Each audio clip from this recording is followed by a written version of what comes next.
الحمد لله رب العالمين الرحمن الرحيم مالك يوم الدين إياك نعبد وإياك نستعين اهدنا الصراط المستقيم صراط الذين أنعمت عليهم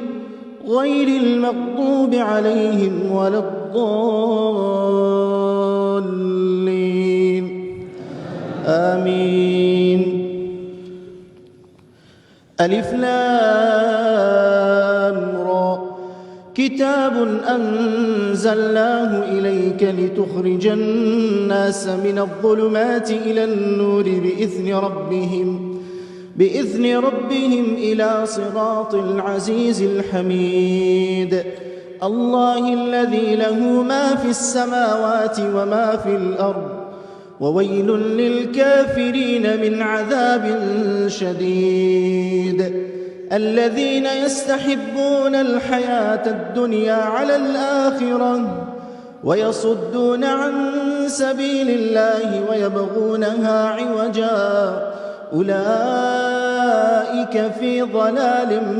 بعيد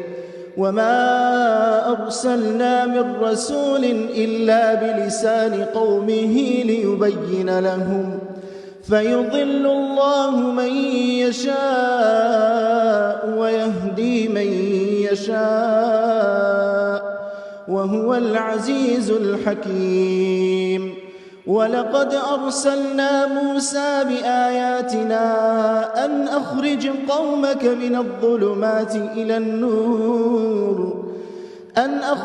قومك من الظلمات إلى النور وذكرهم بأيام الله إن في ذلك لآيات لكل صبار شكور.